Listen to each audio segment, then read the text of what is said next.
हेर्नु भागिहाल्छ कस्तो हाल्छ मिठो छ क्या बुढी आउ न दामी छ खै हेलो नमस्कार आज म आफ्नै निवासमा छु अनि आज चाहिँ मैले यो भिडियो बनाउनुको मूल उद्देश्य चाहिँ के छ भने मेरो बुढीले बनाउन लागिरहेको तरकारी प्रति छ देख्न सक्नुहुन्छ यो तरकारी के को भनेर भन्नुपर्दा ठुलो तरकारी चाहिँ आज मानेको हो यसै खट्नेछु सुँगुर पाठा भन्दै त्यसै सुँगुरले खाने तरकारी आज फाइनली चाहिँ मेरो श्रीमतीले बनाएर खुवाउन लागिरहेको त्यसै सुँगुरको पाठा त्यसै सुँगुरको पाठा त्यही माथि सुँगुरकै चारो बनाएर खुवाउन लागिरहेको कस्तो बनाउने रहेछ अब म हेर्छु यहाँ तेलहरू लाएर पुरै के करेन्टको मसला पनि लाउँदैछ करेन्टको मसला पनि लाउँदैछ मिठै बनाउँछ होला आई थिङ्क मिठो बनाउँछ होला उसको थिङ्क कस्तो छ आई डोन्ट नो होइन अब इङ्ग्लिस अलिअलि मान्नु आउँछ कि तर यो मानेको चारो चाहिँ धेरै दिनदेखि अगाडि धेरै पहिलादेखि खुवाएको हुनाले चाहिँ यस्तो बनाएर खुवाउँछ तर मिठो चाहिँ ठिकै मिठो हुन्छ अब खासै मिठो त हो न चारो जस्तो त कुरा तपाईँहरूकोतिर खानुहुन्छ भने कसरी पकाएर खानुहुन्छ कृपया कमेन्ट गर्नु होला र मेरो श्रीमतीले चाहिँ कसरी बनाउँछ भन्ने कुरा चाहिँ तपाईँहरूलाई म देखाउँछु है कुन तरिकाले बनाउँछ भनेर सक्नुहुन्छ पहिला म यो मान्छेको उयो देखेर नि घरिघरि त म त मासु साँच्ची म हान्थेँ हेर्नुहोस् पकाउने मान्छे रिसाउँछले गाह्रो हुन्छ टमाटर हालेछ होइन अಯ್या कस्तो रिसाउँछ है मैले चाहिँ रिसाउनु होइन अब देख्न सक्नुहुनेछ टमाटर हालेर आइसकेको छ अब यसलाई धुने यसलाई पानीले पहिला धुने रहेछ त्यस पछाडि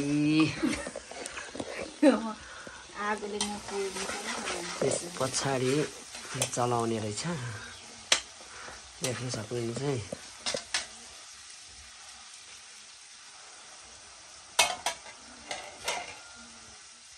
अब चाहिँ यो हाल्ने रहेछ वाउ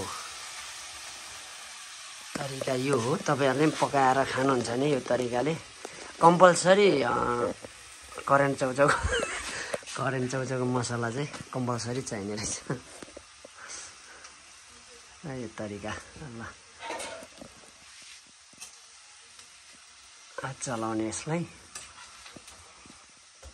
ओइ लड्छ है ल आधी पाक्यो मिठो बनाउँछ खाने नि फाइनल्ली पाकिसकेको छ मेरो बुढीले माया गरेर खाने पकाएर दिएछ अघि अलि रिसाउनु चाहिँ रिसायो तर दिने बेला चाहिँ हाँसेर दिन्छ भागेको भन्दा नि ऊ कता गयो थाहा भएन हेर्नु भागिहाल्छ कस्तो हाल्छ मिठो छ क्या बुढी आउ न दामी छ खै फाक्साको तरकारी खुवाएँ भनेर कि भाग्या गर्छ यार फाइनल्ली अब म चाहिँ खाना लागिरहेको छु होइन अब फाक्सा दियो होइन अब फाक्साकै तिउनु यो वास्तविक भन्नु त हाम्रोतिर त यसलाई त फाक्सै भनौँ अब सुँगुरलाई पकाएर दिन्छ यसको मुन्टा टिपेर के बनाएर दिएको चाहिँ म खाना लागिरहेको छु होइन वास्तविक कुरा गर्दा उरिस्यो अगाडि त्यो स्वाभाविक हो अब वास्तविक जे छ त्यो देखाउने हो नि त मैले त म अब खाँदैछु राम्रो रहेछ तपाईँहरू पनि यदि मानेको मुन्टो पकाएर खानुहुन्छ भने मेरो बुढीले बनाए जस्तो पकाएर खानुहोस् दामी छ अमिलो पनि लाउनु पर्ने रहेछ अमिलो पनि लागेछ त्यो चाहिँ भिडियो गर्न पाइनँ अलिकति अगाडि देखिसक्नुभयो अलिकति रिसाएको थियो मेरो बुढी त्यो भएको कारणले गर्दाखेरि चाहिँ मैले बनाउन सकिनँ सो मिठो चाहिँ मिठो छ कृपया तपाईँहरूले पनि बनाएर खान सक्नुहुन्छ फेरि पनि भन्न चाहेँ मेरो बुढी चाहिँ यो फक्चाको तरकारी पकाएर खुवायो भिडियो बनायो भनेर रिसाएर फाडी हानिसकेँ म एक्लै छु अहिले जसले यो भिडियो यहाँसम्म हेरिदिनु भयो थ्याङ्क यू सो मच। र तपाईँले फेसबुकमा हेर्दै हुनुहुन्छ भने कृपया मेरो फेसबुक पेजलाई फलो गरेर गइदिनुहोस्। यदि युट्युबमा हेर्दै हुनुहुन्छ भने युट्युबलाई सब्सक्राइब गरेर दिनुहोस्। फेरि नेक्स्ट भिडियोमा भेट्ने बाचाको साथ आजको भिडियो इन्ड गर्न चाहे। Bye, see you next video.